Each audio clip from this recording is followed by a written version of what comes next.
ورحمۃ اللہ وبرکاتہ۔ امت مسلمہ کے تمام ماؤں سے اسپیشلی ریکویسٹ ہے کہ وہ اپنے بیٹیوں کو دنیا کی تعلیم کے ساتھ ساتھ دین کی تعلیم بھی دیا کریں۔ دین کی تعلیم جب تک کہ مکمل نہیں ہوں گی، ہمارے بچے کامیاب اور کامران زندگی نہیں گزار سکیں گے دنیا اور آخرت میں۔ نبی کریم صلی اللہ علیہ وسلم کی پیاری پیاری باتیں بچوں کو سکھائیں کہ آپ زندگی کیسے گزارتے تھے، امہات المومنین کو کیسے احکامات دیتے تھے، وہ کیسے اٹھتے تھے، کیسے بیٹھتے تھے، زندگی کے مشکل وقت میں وہ کیسے فیصلے کرتے تھے اور کن چیزوں سے پناہ مانگا کرتے تھے۔ حسن مسلم کی دعاؤں کی کتابیں ہیں بے شمار، بچوں کو چھوٹی چھوٹی دعائیں بتائیں، یاد نہ بھی دلائیں تو ان لوگوں کو بتائیں، سمجھاتے رہیں وقت وقت پر۔ جیسے آج کل سوسائڈ کے لیے جو 4 چیزیں بہت زیادہ مشہور ہے، اونچائی سے گر کر مرنا یا دب کر مر جانا یا پھر ڈوب کر مر جانا، چھلانگ مار دینا پانی میں، یا جل کر اپنے آپ پہ پیٹرول ڈال کے آگ ڈال کے مر جانا۔ یہ دیکھیں، یہ بہت 4 بیسک چیزیں تھے جو لوگ مریں گے قیامت کے قریب اس طرح سے سوسائڈ کر کے۔ تو نبی کریم صلی اللہ علیہ وسلم 1400 سال پہلے بہت پیاری دعا سکھا کر گئے بندوں کو کہ اس چیز سے پناہ مانگیں۔ اللہم انی اعوذ بک من ان تردی، اے اللہ میں پناہ چاہتا ہوں تجھ سے گر کر مرنے کی موت سے، والحدم اور دب کر مرنے کی موت سے، والغرق اور ڈوب کر مرنے کی موت سے، والحریق اور جل کر مرنے کی موت سے، وَأَعُوذُ بِكَ اور یہ کہ میں پناہ چاہتا ہوں ان یتخبطنی الشیطان، یعنی یہ کہ یتخبطنی الشیطان کہ مجھے اچک لے جائے شیطان عند الموت، موت کے وقت۔ وَأَعُوذُ بِكَ اور میں پناہ چاہتا ہوں ان اموت فی سبیلک مدبرا، یہ کہ میں تیری راہ میں مروں پیٹ پھیر کر جنگ کے میدان سے بھاگ جاؤں، ویسے وقت مر جاؤں پیٹ پھیر کر، اس سے بھی پناہ مانگا کرتے تھے۔ وَأَعُوذُ بِكَ أَنْ أَمُوتَ لَدِيغًا اور ڈسنے والی چیزوں کے کاٹ کے مرنے سے، یعنی سانپ بچھو اس طرح سے، یہ بھی چیزوں سے پناہ مانگا کرتے تھے۔ آج سوچو کتنا آسان ہو گیا ہمارے لیے کہ ہم بہت آسانی سے اپنی چھوٹی سی آزمائش کے اوپر اپنے چاہنے والے ماں باپ کی اور معاشرے میں بے شمار جو نعمتیں ملی تم کو، جیسے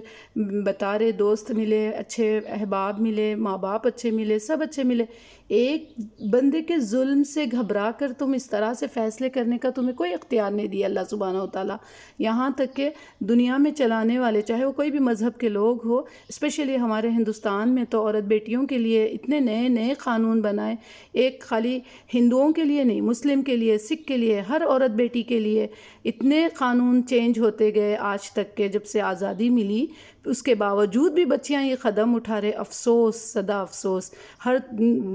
دو گلی چھوڑے بعد آپ کو ایک پولیس اسٹیشن ملیں گا، ایک کانسٹیبل ملیں گا،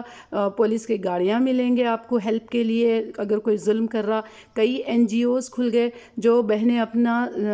قیمتی وقت اور پیسہ لگا کر ہیومن رائٹس، ہیومینٹیز کے لیے لڑ رہے یہ چیز کو ختم کرنے کے لیے۔ اس کے باوجود بھی آج عورت بیٹی عدالت کا کھٹکا مارنے کے بجائے، اپنے حقوق لینے کے بجائے، اپنے اللہ سبحانہ وتعالیٰ جو حق رکھے ڈیورس کا نہیں سمجھ میں آ رہا تو ختم کرو قصہ بولے، اس کو استعمال کرنے کے بجائے جو چیز حرام کرے، جو چیز سے منع کرے، وہ چیز اگر کریں گے تو آپ سوچو آج ہم دنیا کی کتنی بھی اچھی تعلیم دلا دو، پھر ہمارے بچے دنیا اور آخرت میں رسوا ہو جائیں گے۔ تو میری اسپیشل ریکویسٹ ہے اپنے بھائی بہنوں سے کہ اپنے بچوں کی تربیت پر توجہ کریں، اپنے بچیوں کو سکھائیں کہ جب کسی کے گھر تم جا رہے، تمہارے لو میرجوں کو سکسیس کرنے کے لیے ماں باپ ذلت کے گھونٹ پی رہے، اس کے باوجود بھی لو میرجاں کرے بعد بھی تمہارے زندگیوں میں سکون نہیں ہے۔ اب ارینج میرج کرے تو بولتے ماں باپ کا قصور ہے، بھائیوں کا قصور ہے، داداؤں کا قصور ہے، ناناؤں کا قصور ہے، بولتے چلو تمہاری مرضی پر چھوڑے، تو بھی تم لوگ یہی حرکت کر رہے۔ تو اپنے ماں باپ کی ریسپیکٹ کریں، اپنے ماں باپ کی قدر کریں، معاشرے کی قدر کریں۔ اس دنیا میں ماشاءاللہ بہت ساری نعمتیں اللہ سبحانہ وتعالیٰ دیے، اس کا شکر ادا کریں، شکران نعمت بنے، شکران نعمت ہمیشہ شکر ادا کرنے والے بنے نعمتوں کی، اور یہ کفران نعمت کر کے اپنی زندگیوں کو ختم مت کریں۔ اور جو بھی بہنیں اس لڑکی کو دیکھ کر آئندہ کے لیے اگر کوئی ایسی تکالیف میں ہے، جو تکلیف میں ہے، جو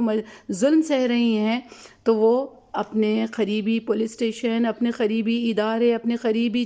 جن کی جہاں پر چلتی ہے ان کے پاس جا کے مدد مانگیں۔ اس طرح قدم اٹھانے سے بچیں، کیونکہ دنیا بھی برباد، آخرت بھی برباد۔ اگر یہ بچی ڈیورس لے کے اپنے والدین کی خدمت کر لیتی تو دنیا میں جنت کما لیتی۔ سوچو اللہ بوڑھے ماں باپ کتنی آرزوؤں سے ارمانوں سے بچوں کو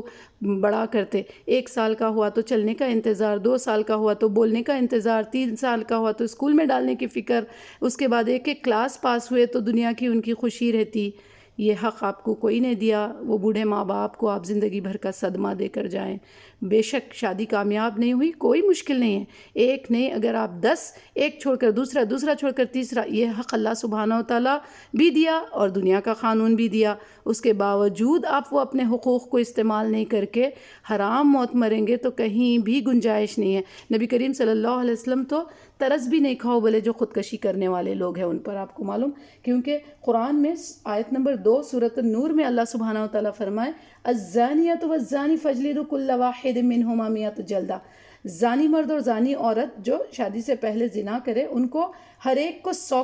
کوڑے مارو، اور ولا تأخذکم بہما رأفۃ فی دین اللہ، اور تم ان کے اوپر نا نرمی مت کرو، رحم مت کھاؤ اللہ کے دین کے قانون پہ عمل کرنے کے لیے۔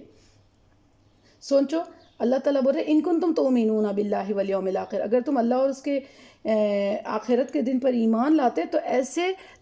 سزا دیتے وقت ترس نہیں کھاؤ بولے، آپ سوچو ترس نہیں کھاؤ بول کے سزا دو بول رہے، جب تم لوگ ساری چیزیں حدود پار کر دے رہے، اس کے باوجود بھی ماں باپ زہر کا گھونٹ پی کے تمہاری خواہشوں کو پورا کر رہے، اس کے بعد بھی تم لوگ یہ صلہ دے رہے، صرف ایک بندے کا ظلم کرنے کی وجہ سے وہ بندے کو تم سزا دلاتے تو اس میں اور تم میں کیا فرق رہا؟ وہ ظلم کرا، تم بھی اس کو زندگی بھر کی ایک مینٹلی ٹارچر دے دیے۔